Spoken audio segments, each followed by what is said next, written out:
Look what affirmative action dragged in. Did you even graduate high school? The words sliced through the pristine silence of Prestige Financial Group's marble boardroom. Senior manager Derek Williams didn't bother looking up from his phone as he slid the intern paperwork across the table. The gesture was deliberate, dismissive. Maya Chen Washington, 24, sat perfectly still in her Target blazer. Her worn leather portfolio rested on her lap. Around the table, 6 other interns shifted uncomfortably. Derek reached for his coffee mug, then seemed to stumble. The ceramic cup tumbled, sending scalding liquid across the mahogany surface toward Maya's feet. Oops! His smile was razor-thin. Might want to clean that up before the real meeting starts. Maya's hands remained steady as coffee soaked her resume. Deep in her portfolio, a black American Express Centurion card caught the morning light. Have you ever been judged so completely wrong that your silence became your greatest weapon? 9:15 a.m. 8 hours and 45 minutes until board meeting. The digital clock on the wall seemed to mock Maya as Derek Williams continued his performance. He leaned back in his leather chair, addressing the other interns like she wasn't there. Now that we've covered the basics, let's discuss what real investment banking looks like. His eyes flicked toward Maya. Some of you might find this challenging. Jennifer Walsh, a blonde intern from Yale, giggled behind her manicured hand. She discreetly angled her phone toward Maya, the TikTok live stream already gathering viewers. The notification sound pinged softly. Maya opened her worn notebook and began writing. Each word Derek spoke, each snicker from the other interns, the exact timestamps. Her handwriting remained steady, elegant, the kind taught at Swiss finishing schools. Derek assigned tasks with theatrical precision. Jennifer, you'll shadow our merger and acquisition team. Brad, you're with corporate restructuring. His fingers stopped at Maya. And you, coffee runs, filing, basic administrative support. We'll see if you can handle that level of responsibility. The other interns exchanged glances. Jennifer's live stream chat exploded with laughing emojis and fire symbols. Watch this diversity hire struggle, she whispered to her phone. Maya stood without protest. As she moved toward the door, Derek's voice followed her.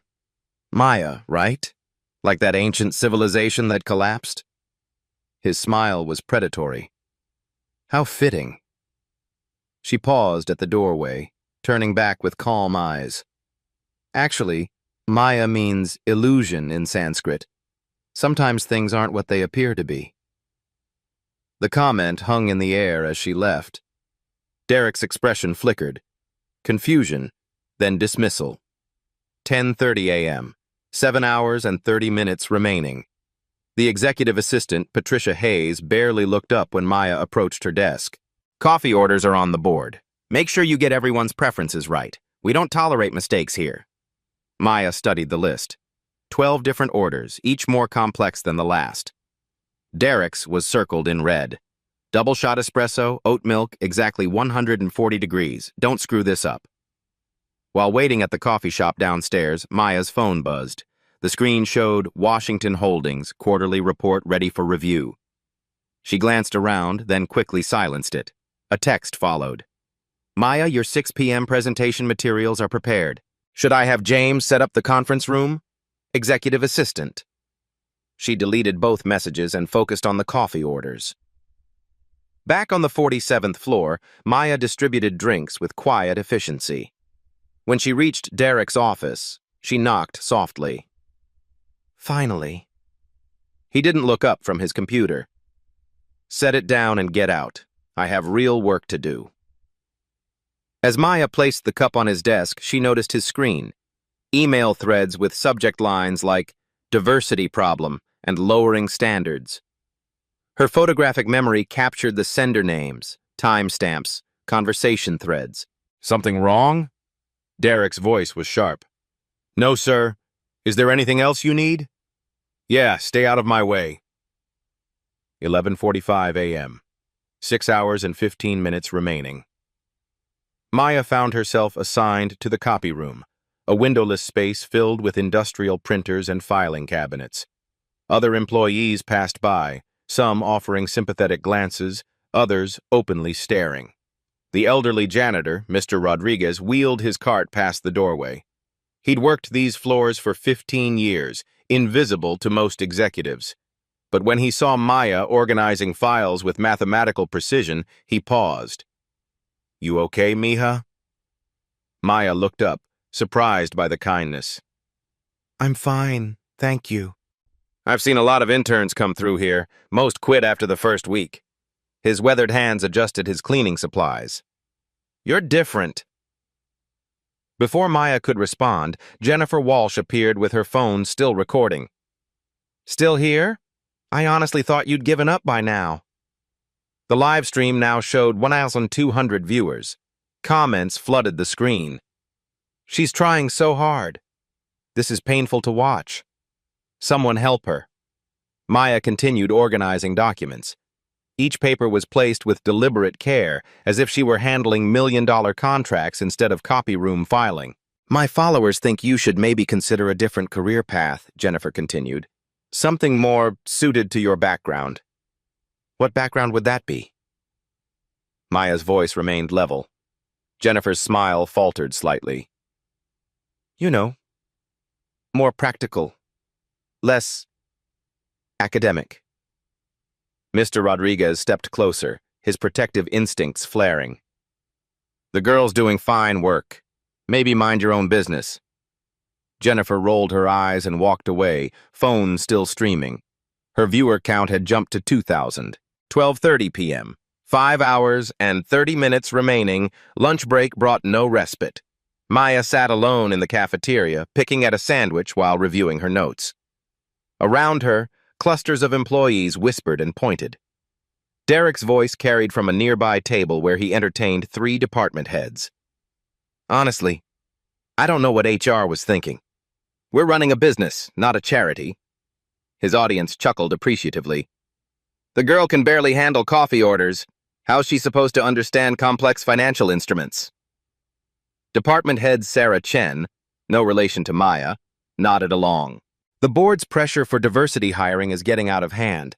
We need qualified candidates, not social experiments." Maya's pen moved across her notebook. Names, quotes, witnesses. A precise record of systematic discrimination. Her phone vibrated with another message. "Board meeting moved to 6 p.m. sharp. All materials ready. Will you need the private elevator?" "James." She glanced around the cafeteria, then typed back, "Regular elevator is fine. Maintaining cover until tonight." At a table across the room, Jennifer was still live streaming, her phone propped against a water bottle. The chat was now filled with betting odds on how long Maya would last, but hidden in the far corner, someone else was watching. Security guard Marcus Thompson had worked building security for 8 years. He recognized Maya from somewhere, though he couldn't place where. Something about her calm confidence in the face of humiliation seemed familiar. His shift supervisor approached. "Everything quiet up here?" "Yeah," Marcus replied, still studying Maya. "Just keeping an eye on things." The clock on the cafeteria wall ticked toward 1 p.m. 5 hours until Maya's real purpose would be revealed. 1:15 p.m. 4 hours and 45 minutes remaining. The afternoon brought fresh humiliation. Derek had assembled what he called an educational demonstration in the main conference room. 23 employees crowded around the glass table, including the 3 department heads and several junior associates eager to curry favor. "Today we're going to review basic financial concepts," Derek announced, his eyes fixed on Maya. "Starting with our intern's understanding of fundamental principles." Jennifer positioned her phone for optimal streaming angles. Her viewer count had swelled to 3,500, with comments flying, "This is brutal. Someone stop this. Corporate bullying gone viral." "Maya, can you explain what ROI means?" Derek's question was a trap, designed to embarrass. "Return on investment, the ratio of net profit to cost of investment, typically expressed as a percentage." Maya's answer was precise. Textbook perfect. Derek's smile tightened. "Lucky guess. How about EBITDA?" earnings before interest, taxes, depreciation, and amortization, a measure of operational profitability. The room grew quieter. Maya's responses weren't what Derek expected.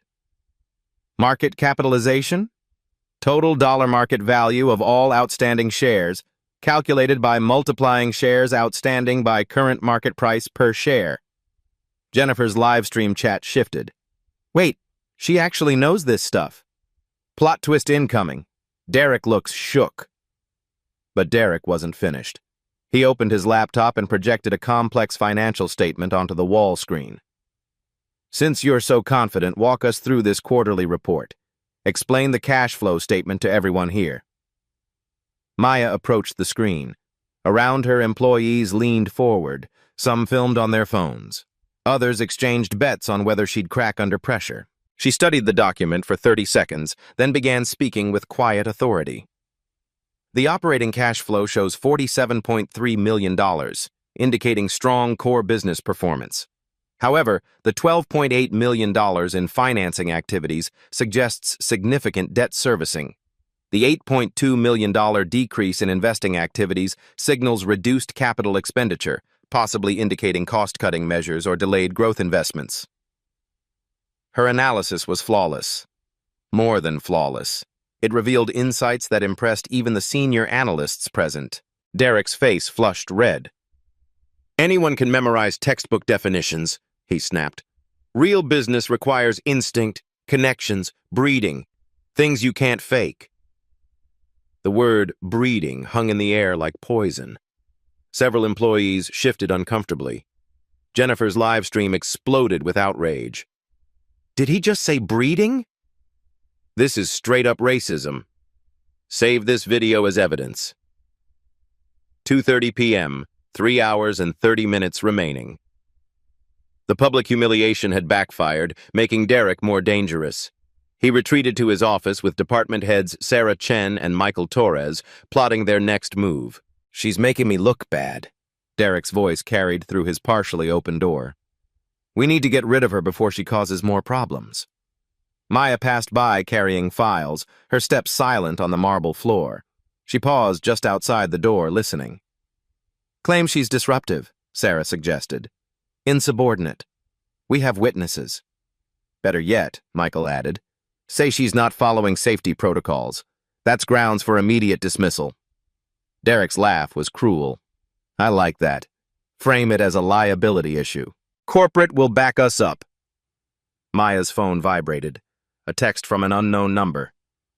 Ms. Washington, this is Marcus from Building Security. We need to talk. Staff break room, level 42. It's important. She made her way to the lower floor, finding Marcus Thompson waiting with coffee and a grim expression. I remember where I know you from, he said quietly. 3 months ago, you toured this building with the Washington Holdings executives. You were asking about security protocols, employee satisfaction surveys. Maya's composure didn't waver, but her eyes sharpened. I've been watching what's happening upstairs, Marcus continued. That live stream has 8,000 viewers now. People are recording everything. But Derek's planning something. I heard him talking to HR about filing a complaint against you. What kind of complaint? Safety violation. Says you were accessing restricted areas, handling confidential documents without authorization. Marcus leaned forward. It's bullshit, but it'll stick if they push it through. Maya processed this information with clinical precision. When? He's meeting with HR at 4 p.m. Patricia Hayes is already preparing the paperwork. Maya checked her watch. 2 hours until the board meeting. 1.5 hours until Derek's ambush. Marcus, I need a favor. Can you access the building's CCTV system? His eyebrows raised. Depends what you need. Everything from today. Every camera, every angle, especially Derek's office, the conference room, and the cafeteria. That's a lot of footage. Why? Maya's smile was enigmatic. Because sometimes the truth needs witnesses. 3:45 p.m., 2 hours and 15 minutes remaining. Maya returned to the 47th floor to find chaos brewing. Jennifer's live stream had been discovered by the company's social media monitoring team. HR was scrambling to contain the damage as the video went viral across Twitter, LinkedIn, and TikTok. Patricia Hayes rushed past Maya without acknowledgement, arms full of incident reports and legal documents. The hashtag prestige financial bullying was trending, with over 15,000 shares of Jennifer's stream. But Derek was undeterred. If anything, the viral attention made him more vicious. "Emergency meeting, all interns," he announced over the intercom. "Conference room, now." The 7 interns assembled, tension crackling like electricity. Jennifer still held her phone, though the live stream was officially shut down. She was recording to her camera roll now. "Due to recent disruptions and safety violations," Derek began, his eyes locked on Maya, "we're implementing immediate disciplinary measures. Some of you have demonstrated behavior inconsistent with our corporate values." Maya sat perfectly still, hands folded in her lap.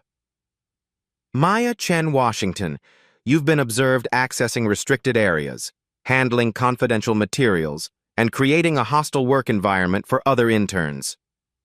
The accusation was so absurd that even the other interns looked confused. Brad, a normally silent intern from Northwestern, actually spoke up. "Sir, Maya hasn't done anything wrong. She's been helping all of us with our assignments." Derek's glare could have melted steel. "Mr. Patterson, I don't recall asking for your input." Jennifer, sensing the mood shifting against Derek, tried to regain control. "I have everything on video. Maya was definitely acting suspicious." But the tide was turning. Other employees had gathered outside the glass conference room, watching the spectacle. Many had seen Jennifer's live stream. They knew who the real aggressor was. Maya finally spoke, her voice cutting through the tension like a blade. "Mr. Williams, are you formally accusing me of misconduct?" "I'm stating facts. You violated company policy multiple times today." "Which policies specifically?" Derek fumbled through papers. "Section 4.7 of the Employee Handbook, unauthorized access to sensitive materials." Maya's eyes never left his face. "Could you show me these materials I allegedly accessed?" "You know what you did." "I'm asking for specificity. Dates, times, locations. Witnesses other than Ms. Walsh." The conference room fell silent. Derek's trap was collapsing under the weight of Maya's calm logic. Around the glass walls, employees pressed closer, sensing something momentous building. Maya's phone buzzed with a text. "Conference room prepared. Security has been notified. All board members present. Ready when you are. James." She glanced at the message, then at the wall clock. 4:00 p.m. Exactly. Time for the reveal that would shatter Derek Williams's world. Part 4. Twist reveal. 1,800 words. 4:00 p.m. 2 hours remaining. Maya stood slowly, her movement deliberate and graceful. The conference room held its breath as she walked to Derek's abandoned laptop, still connected to the projection screen. "What are you doing?" Derek's voice cracked slightly. "Get away from my computer. I need to show everyone something important." Maya's fingers moved across the keyboard with practiced efficiency. "You left your email open, Mr. Williams." "That's private property. Security!" But security didn't come. Marcus Thompson stood in the doorway, arms crossed, watching with keen interest. Maya opened Derek's email client. The projection screen filled with message threads that made the room gasp collectively. "Email dated March 15th, Maya read aloud. "From Derek Williams to Sarah Chen. Another diversity hire disaster incoming. These people don't belong in our industry. How do we make this stop?" Sarah Chen's face went white. Around the glass walls, employees pressed closer, phones recording everything. "March 22nd, Derek Williams to Michael Torres. The board's pushing affirmative action nonsense again. Time to raise our standards before we're overrun." Jennifer's hand shook as she held her phone. Her live stream replacement was capturing every word, broadcasting to thousands of viewers who were sharing the feed across every platform. Maya scrolled deeper into the email threads, revealing a systematic pattern of discrimination that stunned the room into silence. May 3rd. Derek Williams to hiring committee. Reject candidate Chen Park. Too ethnic. Won't fit company culture. May 17th. Derek Williams to Patricia Hayes. Promote Johnson over Martinez. We need the right image in client-facing roles. June 2nd. Derek Williams to department heads. The diversity training is mandatory, but let's make sure everyone understands what really matters here. Each email was worse than the last. Month after month of documented bigotry, preserved in Derek's own words across company servers. June 24th. Derek Williams to Michael Torres. Found a way around the diversity quotas. Reject candidates on cultural fit grounds. Legal can't touch us. The evidence was devastating.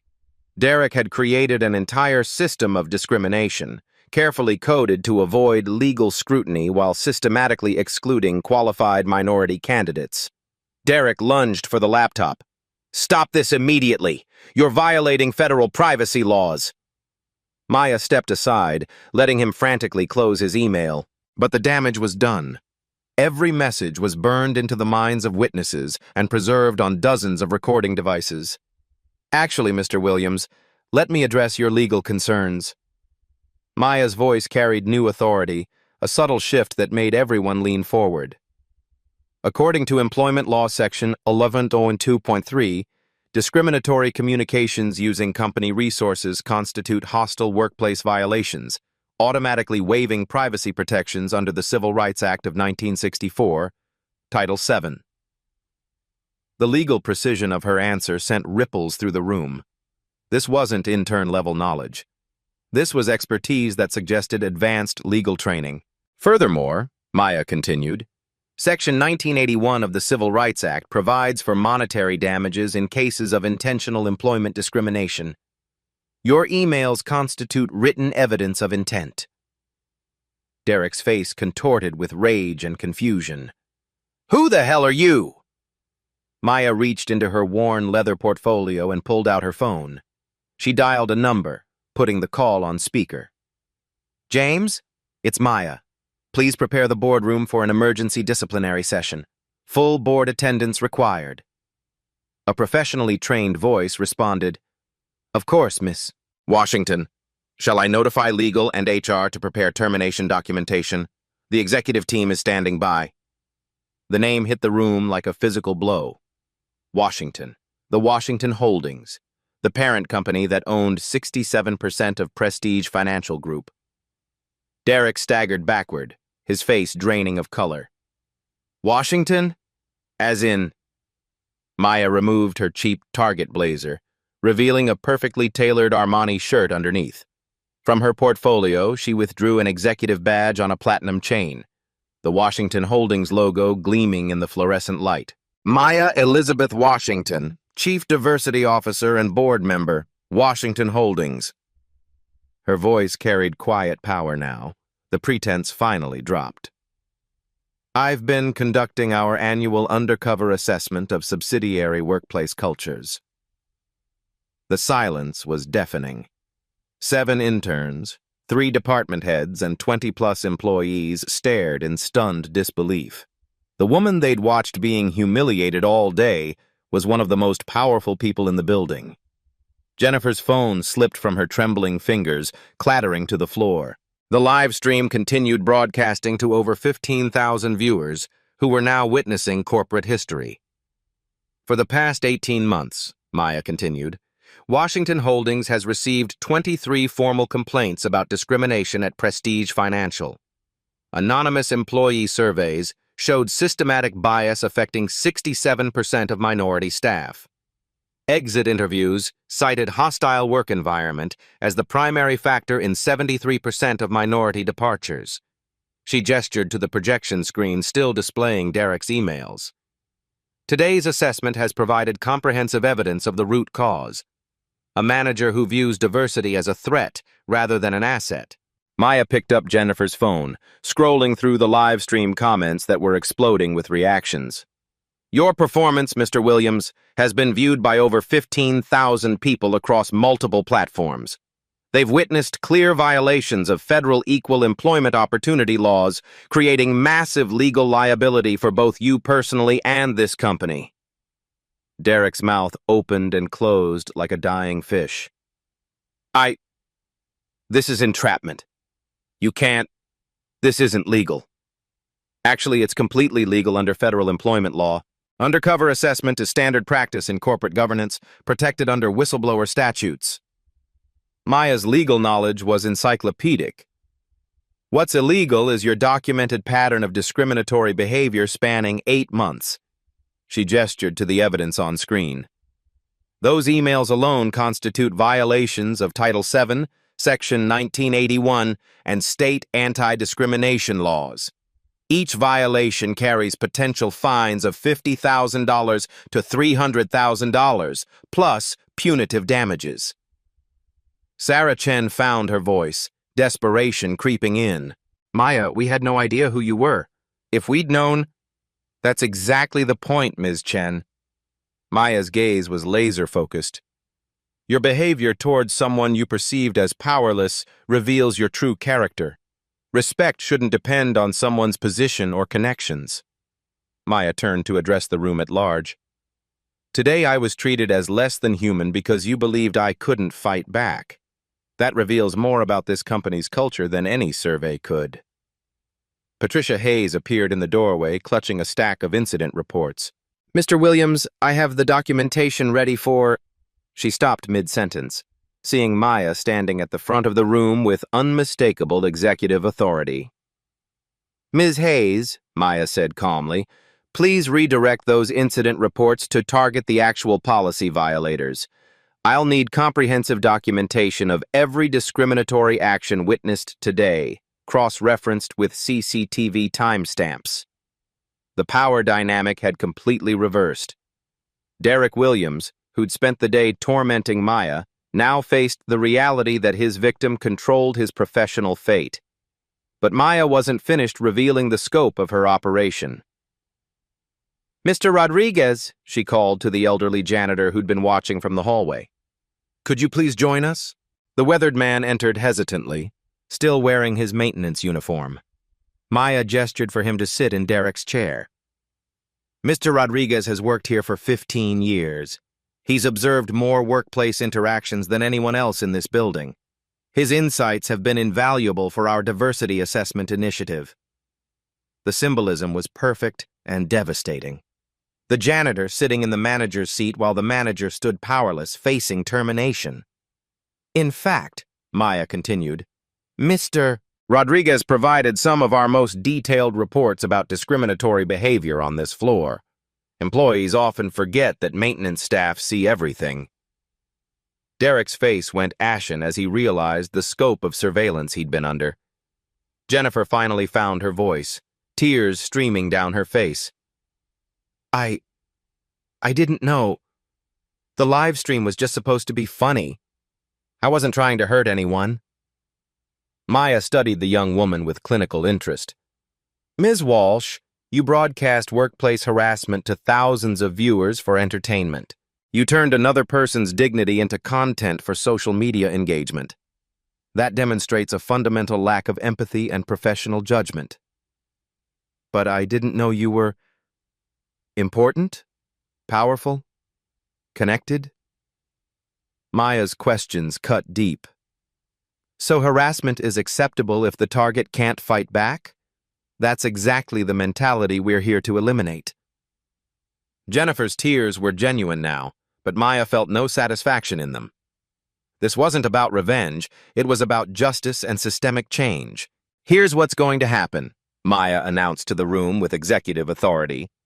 At 6 p.m., the full Washington Holdings Board will convene for an emergency disciplinary session. We'll review today's evidence alongside 18 months of documentation.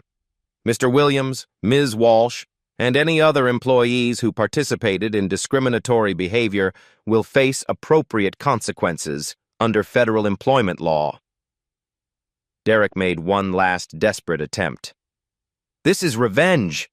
You orchestrated this whole thing to make me look bad. I documented your choices, Mr. Williams. I didn't make them for you. Maya gathered her materials with calm efficiency. You revealed who you really are when you thought there would be no consequences. That's the most honest measure of character. Marcus Thompson stepped forward, holding a tablet. Ms. Washington, I have the complete CCTV footage you requested. Every angle, every interaction, every violation, time-stamped and cataloged. Excellent. Please ensure copies reach our legal team and the EEOC investigative unit. The crowd began to disperse, employees whispering urgently about what they'd witnessed. Some looked ashamed of their earlier silence. Others seemed relieved that justice was finally coming to a toxic workplace. Maya turned to address the remaining interns with surprising gentleness.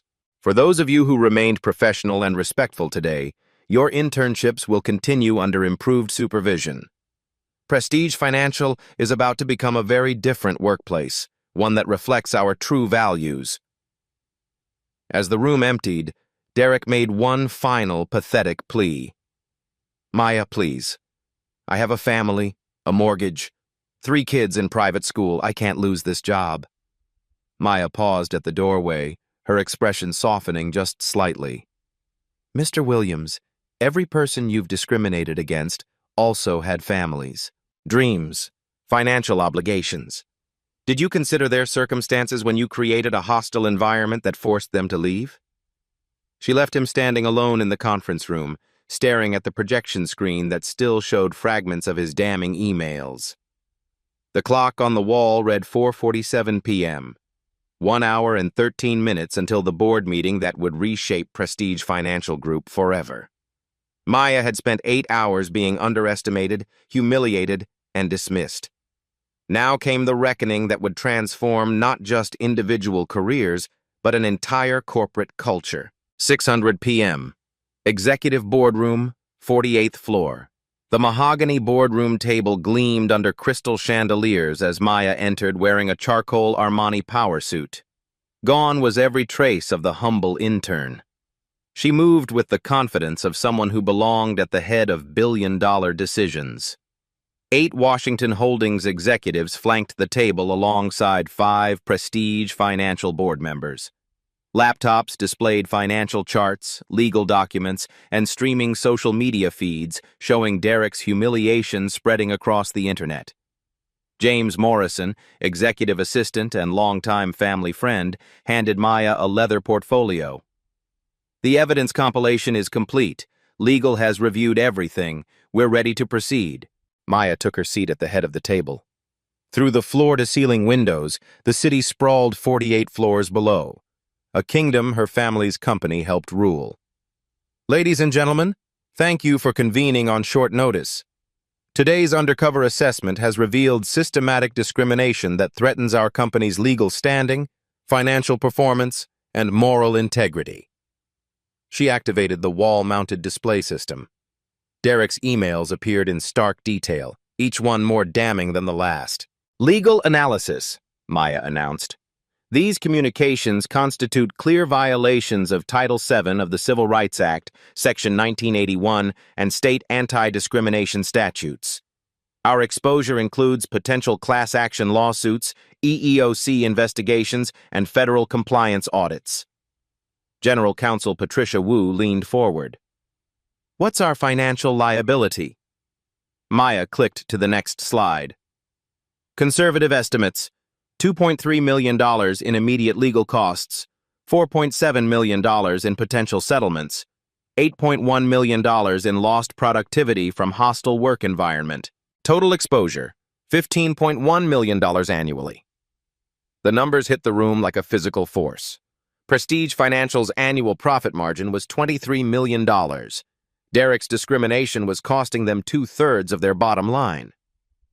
Furthermore, Maya continued, our reputation risk is immeasurable. The live stream has generated 847,000 views across platforms. Prestige Financial. Bullying is trending with 127,000 mentions. Our stock price dropped 3.2% in after-hours trading. Board Chairman Robert Chen spoke with barely controlled anger. How did we miss this pattern? Because discrimination operates in shadows, Maya replied. Derek Williams mastered the art of coded language and plausible deniability, but patterns emerge when someone becomes invisible enough to witness truth. She clicked to personnel data. Under Derek's management, minority employee retention dropped to 23%, compared to 67% company average. Hiring diversity fell 43%. Department productivity declined 18% due to constant turnover and toxic culture. CFO Michael Rodriguez studied the spreadsheets. These numbers are catastrophic. How much will remediation cost? Maya had prepared comprehensive solutions. Phase 1. Immediate terminations and demotions. Cost, $340,000 in severance and replacement hiring. Phase 2. Cultural Transformation Program. Cost, $890,000 annually. Phase 3. Monitoring and Compliance Systems. Cost, $450,000 implementation, $120,000 annually. Total investment, $1.8 million.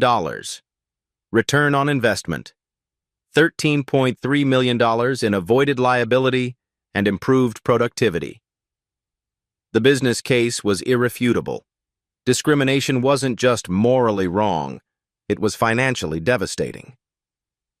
At that moment, security escorted Derek Williams into the boardroom. His earlier arrogance had crumbled into desperate panic. Behind him came Jennifer Walsh, Sarah Chen, Michael Torres, and Patricia Hayes.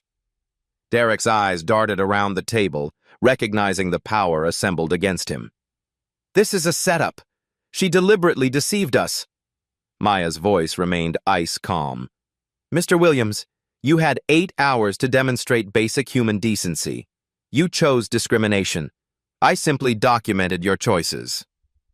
She activated video footage. The room watched Derek's coffee-spilling incident in slow motion. His deliberate cruelty was obvious from every angle. 9:15 a.m. Mr. Williams assigns menial tasks while making demeaning comments about my intelligence and background. The next video showed Derek's financial quiz performance. 2:30 p.m. After I demonstrate superior knowledge, Mr. Williams escalates to public humiliation, using coded language to suggest racial inferiority. Patricia Wu took notes furiously. Each incident was a separate legal violation. 3:45 p.m. Mr. Williams conspires with colleagues to fabricate safety violations and terminate my employment illegally. The evidence was overwhelming. But Maya wasn't finished. Jennifer Walsh live-streamed harassment to 15,000 viewers, turning workplace discrimination into entertainment content. Sarah Chen participated in discriminatory communications. Patricia Hayes ignored multiple bias reports and enabled toxic behavior. Jennifer began sobbing. "I'm sorry, I didn't understand how serious this was." "Ms. Walsh," Maya replied, "you're 22 years old. At what age should people be held accountable for deliberate cruelty?" Derek made a final desperate play. "Maya, you're overreacting. This is just office culture. Everyone jokes around. We didn't mean anything personal." Maya's response was surgical.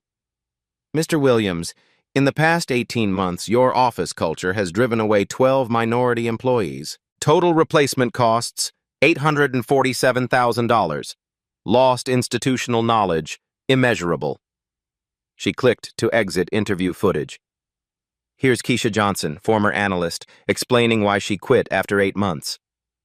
The video showed a young black woman in tears. "I couldn't take it anymore. Derek made me feel like I didn't belong there every single day. The microaggressions, the exclusion from meetings, the constant questions about whether I was really qualified." More videos followed. Carlos Martinez, Jennifer Kim, Ahmad Hassan, a parade of talented professionals destroyed by Derek's systematic bigotry. "Each of these people had families, dreams, and bills to pay," Maya said. "Your actions didn't just hurt feelings, you damaged lives and careers." Board Chairman Robert Chen had seen enough. What are your recommendations? Maya's proposal was swift and decisive. Derek Williams, immediate termination for cause, no severance, permanent industry blacklisting. Jennifer Walsh, internship termination, notation in academic record. Sarah Chen, demotion to junior analyst, mandatory bias training. Patricia Hayes, removal from HR, reassignment to administrative role. Additionally, I'm implementing the Washington Holdings Diversity Excellence Initiative. Budget, $2.1 million annually. Components, unconscious bias training, anonymous reporting systems, diversity hiring targets, and regular undercover assessments. The financial projections were compelling. Within 12 months, we project 45% improvement in minority retention, 67% increase in diverse hiring, and $8.3 million in productivity gains. Derek's voice cracked with desperation. Please, I have 3 kids, a mortgage. I'll change. I'll do whatever you want. Maya studied him with clinical detachment. Mr. Williams, change requires acknowledging wrongdoing. Can you honestly say you understand why your behavior was harmful? Derek's silence spoke volumes. Even facing termination, he couldn't grasp the humanity of his victims. Your inability to show genuine remorse confirms that termination is appropriate, Maya concluded. General Counsel Patricia Wu addressed the legal implications. We're prepared to defend these decisions. The evidence supports immediate action under federal employment law. Chairman Robert Chen called for formal votes. All in favor of Derek Williams' immediate termination? 9 hands raised unanimously. Jennifer Walsh's internship termination? 9 hands again. Sarah Chen's demotion and probation? 8 hands. Sarah's father abstained, his face grim with disappointment. Patricia Hayes' reassignment? Unanimous approval. Maya felt no satisfaction in the destruction of careers. This was justice, not revenge. Finally, she announced, I'm establishing the Rodriguez Excellence Fund, named after our facilities supervisor who showed kindness when others chose cruelty. $500,000 annually for minority student scholarships. The symbolism was perfect. The janitor who'd comforted Maya would have an educational fund bearing his name. Security began escorting the terminated employees from the building. Derek's protests echoed down the marble hallway until the elevator doors closed. Through the boardroom windows, Maya watched the sun set over the city. In one day, she'd exposed systemic discrimination, documented federal law violations, and transformed corporate culture. But the real victory wasn't Derek's termination. It was ensuring the next underestimated person wouldn't face what she'd endured. The revolution had begun with quiet power, data-driven precision, and unwavering dignity. 3 months later, Prestige Financial Group. The transformation was visible the moment visitors stepped off the elevator. Where Derek Williams once ruled through fear, a diverse team of managers now collaborated with respect and professionalism.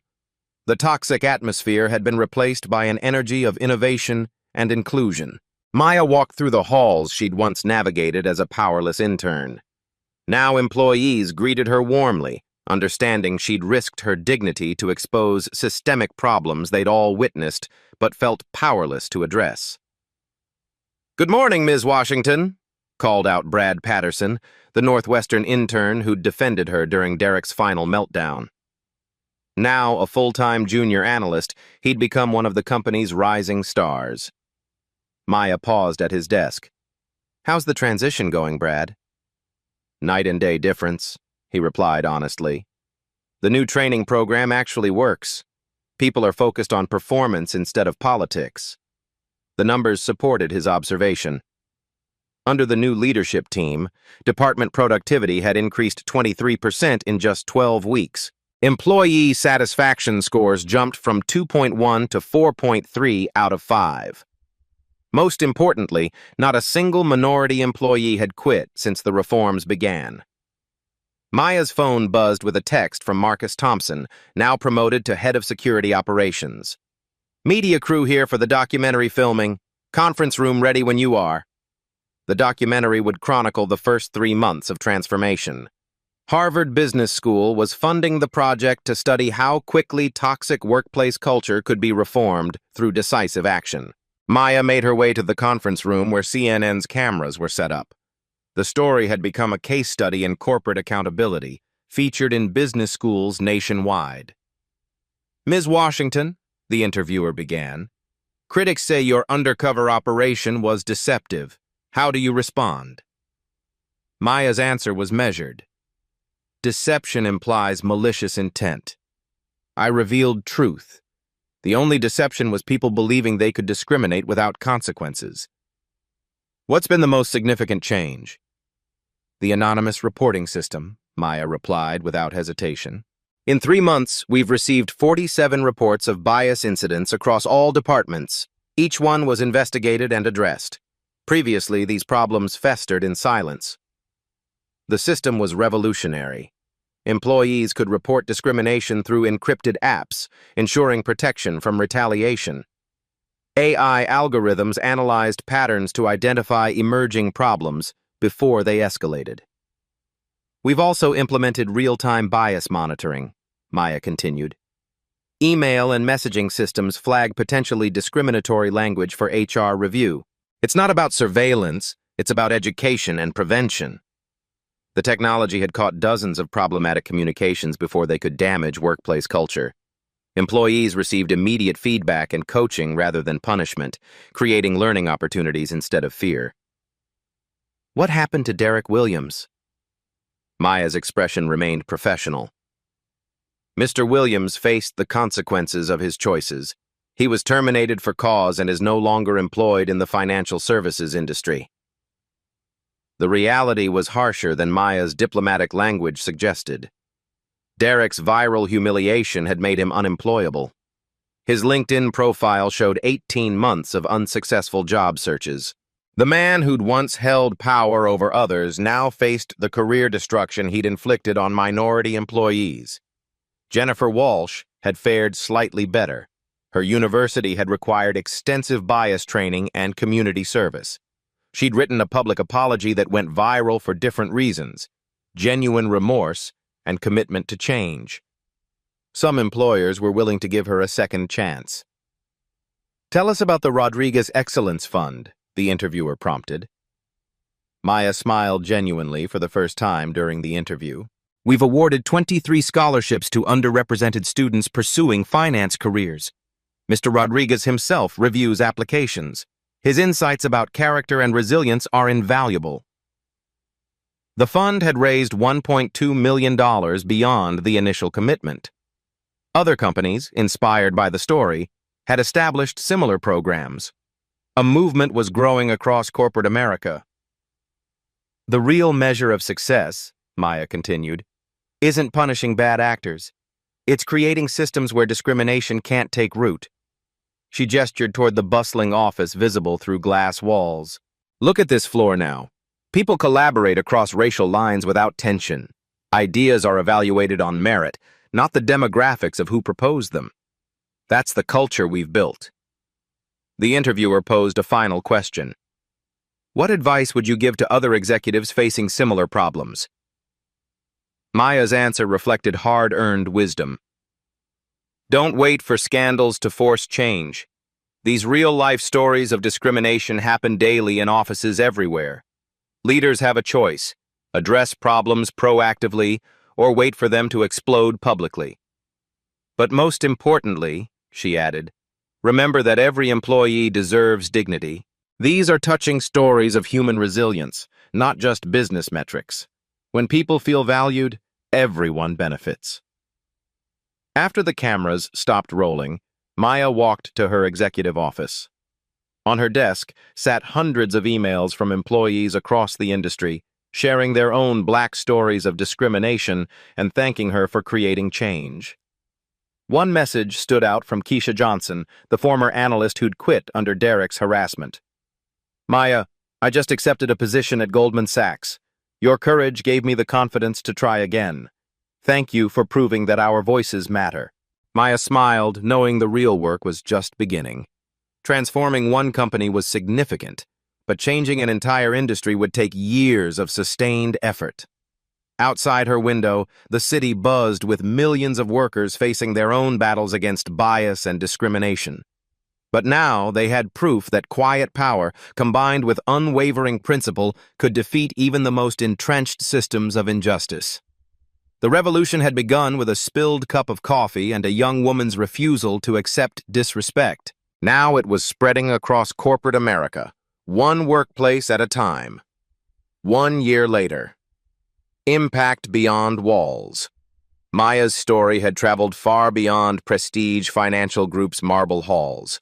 The Washington method, using undercover assessments to expose workplace discrimination, had been adopted by 43 companies across 7 industries. What began as one woman's quiet resistance had sparked a nationwide movement for corporate accountability. The numbers told a powerful story.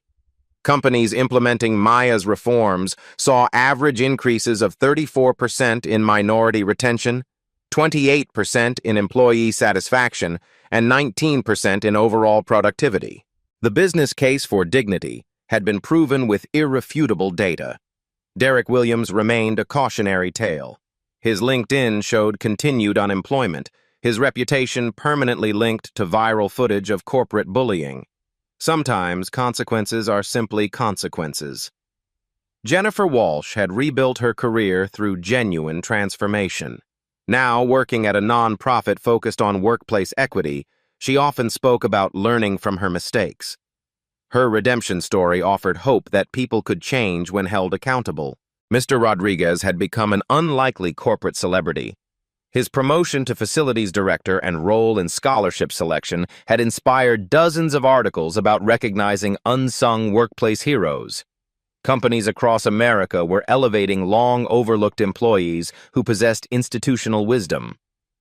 The Rodriguez Excellence Fund had grown to $4.2 million, supporting 156 students from underrepresented backgrounds. 12 had already graduated and entered finance careers, carrying forward Maya's vision of inclusive excellence. Maya herself had been profiled in Fortune, Harvard Business Review, and Time magazine.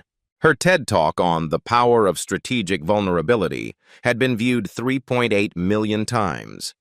Universities competed to offer her speaking engagements, but the real victory lived in daily interactions across corporate America. Managers thought twice before making dismissive comments. HR departments investigated bias reports seriously.